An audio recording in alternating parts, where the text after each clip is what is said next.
ini kita ada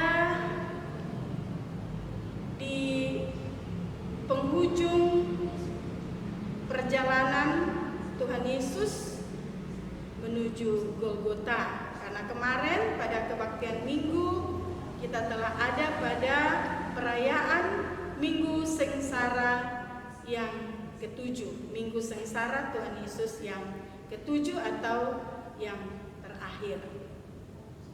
Kalau kita ikuti perjalanan penderitaan Kristus, itu berarti ia sudah mendekati ke salib, sudah hampir tiba di Golgota, tempat ia mengalami puncak yang paling tinggi dan sekaligus dasar yang paling dalam dari seluruh penderitaannya.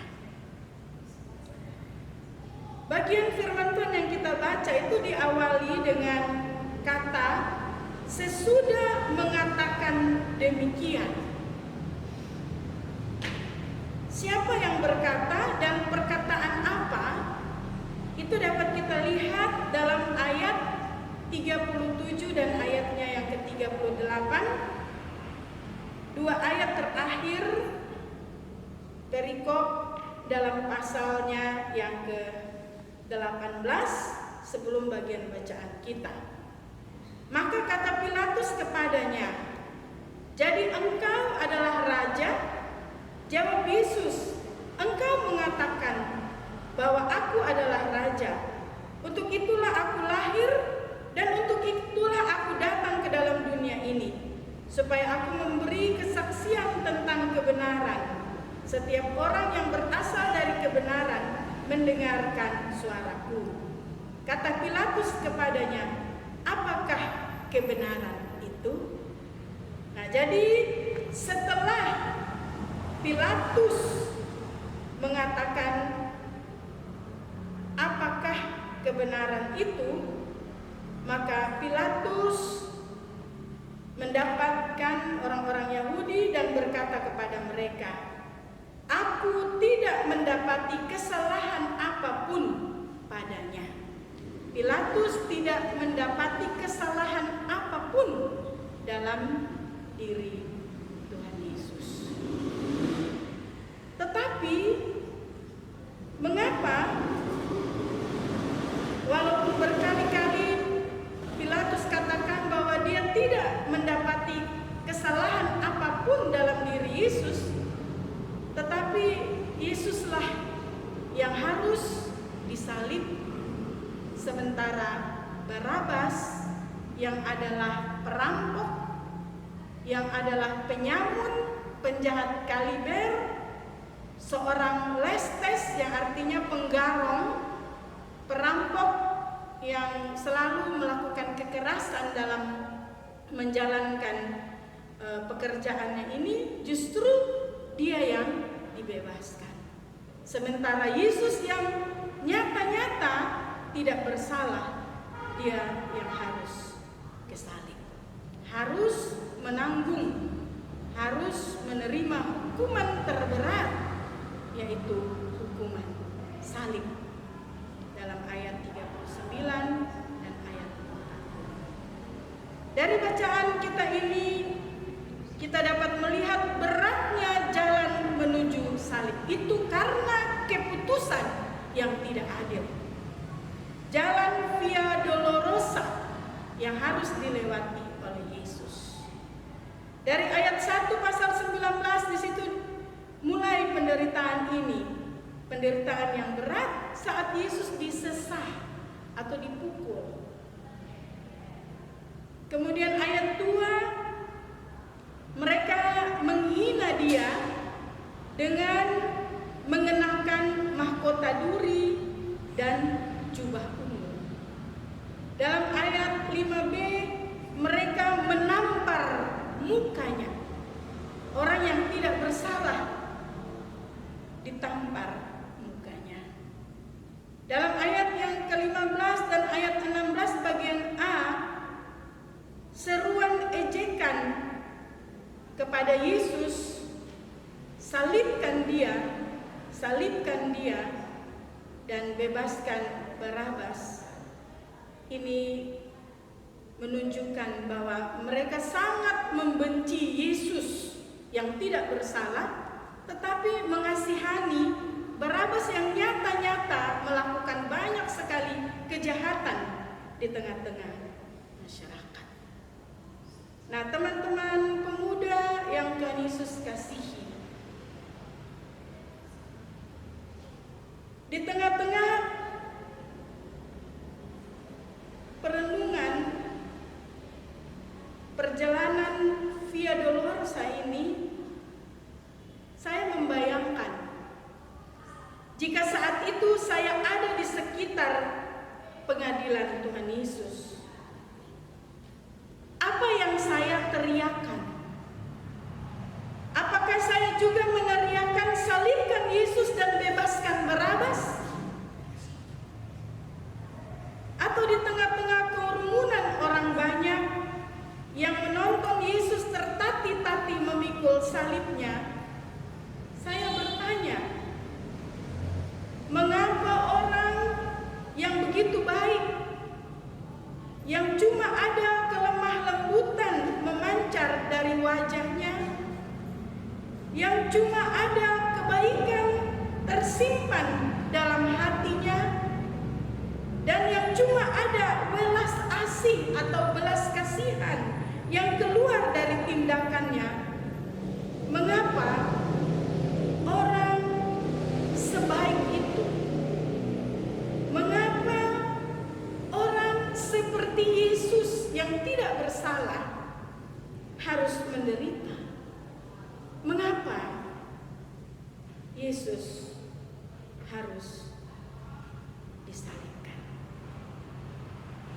Merenungkan ini saya ingat satu lagu yang akhirnya ini menjadi judul renungan, mengapakah Yesus menderita, dan saya ingin menyanyikan bagi kita semua sebelum masuk dalam aplikasi atau jawaban mengapa, untuk apa, bagi siapa.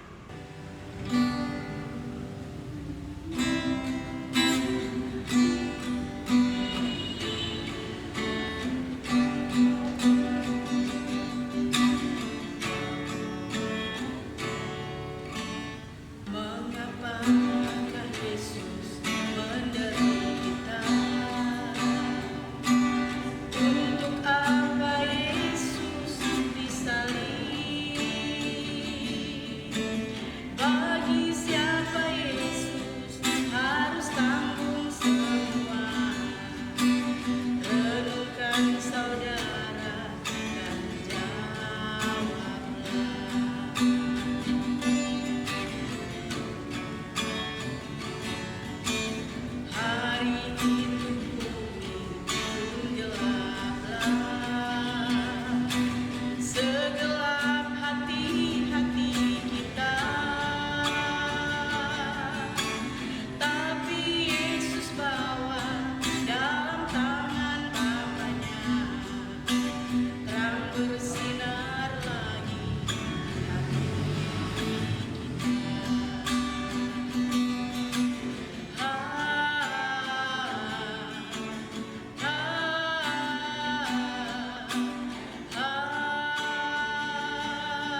bagi siapa Yesus menderita? Mengapa, untuk apa, bagi siapa Yesus disalib? Yesus harus mati disalib sebagai seorang penjahat kaliber. Karena salib adalah hukuman bagi seorang yang amat sangat berdosa. Dari bagian firman Tuhan atau dari Alkitab, kita juga menemukan jawabannya yang begitu indah. Bahwa mengapa Yesus rela menderita? Mengapa Yesus mati di kayu salib? Yohanes 3 ayat 16 mengatakan, karena begitu besar kasih Allah. Karena Allah begitu mengasihi kita sehingga Dia rela mati gantikan kita. Kita yang seharusnya mati karena segala dosa-dosa kita. Roma 6 ayat 23 katakan, upah dosa ialah maut. Dan maut itu seharusnya kita yang tanggung. Tetapi karena begitu besarnya kasih Allah kepada kita di dalam Yesus Kristus, maka Dia rela mati gantikan kita. Dia yang tidak berdosa dijadikan dosa karena kita, karena kasih-Nya yang begitu besar. Untuk apa? Untuk ketebusan kita. Karena tidak ada tebusan lain yang bisa membayar semua kesalahan kita, yang bisa membayar hutang dosa kita selain pengorbanan Tuhan Yesus. Karena itu walaupun Yesus menderita, tetapi Dia betul-betul rela, karena Dia tahu hanya dengan jalan itulah manusia yang sangat dikasihinya, kita yang sangat disayangi, dikasihi oleh Tuhan, dapat diselamatkan. Biarlah lewat perenungan di minggu-minggu sengsara menuju Jumat Agung dan Pentakosta ini, kita semua ditolong untuk bersyukur kepada Tuhan karena kita sangat dikasihi oleh Tuhan. Kita begitu dicintai oleh Tuhan sehingga Dia rela mati untuk kita. Nah, karena itu kita jangan menjual Tuhan dengan apapun. Ingat anak-anak muda, tidak ada kasih yang lebih besar daripada kasih seseorang yang menyerahkan nyawanya bagi kita. Jadi jangan tinggalkan Tuhan hanya gara-gara nona, gara-gara nyong, gara-gara pekerjaan, gara-gara hidup susah. Ya, karena Tuhan sudah begitu mengasihi kita. Tidak ada harga yang lebih besar lagi yang dapat kita berikan kepada Dia untuk membayar kasih-Nya itu selain kita bersyukur dan hidup sungguh-sungguh di dalam Tuhan. Seandainya kalau ada orang yang mau mati untuk kita juga, itu sangat ada guna karena kita berdosa. Yesus itu manusia sempurna, tapi satu hal yang berbeda dari kita adalah bahwa Dia tidak berdosa. Karena itu hanya Dialah yang layak untuk menebus kita. Nah, semua teman-teman muda yang ada di rumah masing-masing, biarlah di minggu-minggu menjelang Jumat Agung dan Paskah ini, kita sungguh dibawa untuk merenungkan tentang cinta Tuhan yang begitu agung dan ajaib dengan pengorbanannya di kayu salib. Inilah karya terbesar di muka bumi ini, di mana Allah mau berkorban bagi umatnya di dalam